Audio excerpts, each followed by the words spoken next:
This time of year, our mind goes to planting roses. You see a lot of them for sale in nurseries and garden centers. You may be getting some arriving in the mail order. In fact, these were just shipped to me yesterday, and it's time to get them planted. Now, there are many kinds of roses. All of them grow well in Oklahoma. We've shown you several types before, including the climbing roses, the hybrid teas, the miniature roses were another type. In fact, we've seen a lot of them in Woodward Park in Tulsa and Will Rogers Park in Oklahoma City. But the rose I'm planting right now is called Maitland.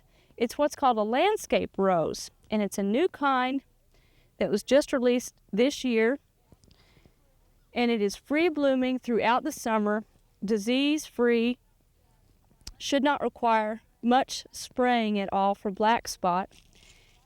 And we think it'll be a nice addition to our garden. Now I'm planting it in front of some cotoneaster shrubs and next to some of our hybrid tea roses that we planted last spring. We have both a red, a pearl, and a white one. Now the way I planted this is I made a mound and laid the roots on top of that, and then have backfilled it with a mixture of soil and compost. And I want to continue to mulch around that. But first I'm going to do a little bit of trimming. We have a broken branch right here, and that'd probably be about it. And you always want to trim just above a bud. I'll trim that off just a little bit more. Leave the tag on there so you'll know what it is, but if it has a wire attachment, like this piece of wire here, make sure that it's just loose around the stems so that as the plant grows, it will not get girdled.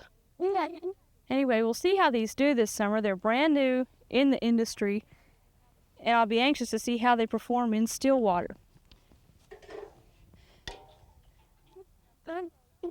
Now, some roses in northwestern Oklahoma, we've recommended in the past that you mound soil up around them or put mulch around them for the winter to keep them from getting killed back. And that's what I'm going to do with these right now, because winter's not over yet. And even though you may be seeing roses for sale in garden centers, it's a good idea, if you plant them, to give them a little more protection. One last tip, if you have roses in the landscape that you think have been exposed to winter cold and have been killed back, don't prune them just yet, because that will merely stimulate more growth. And a good example can be seen over here with our hybrid tea roses. These were not mulched this winter, and normally they would make it through just fine, but the severe cold in December has killed them all the way back to the ground. And we think they'll be just fine. And you can see some green down in here in the center, but I'm not going to do any pruning on these just yet. I'll wait until mid-March. And for most roses in general, mid-March is the ideal time to prune them. But if you want to do some planting right now, go right ahead. Just be aware that winter's not over yet, so if you do plant them, mulch them over to keep them protected until spring. Okay. We hope you've enjoyed this classic from the Oklahoma Gardening Vault.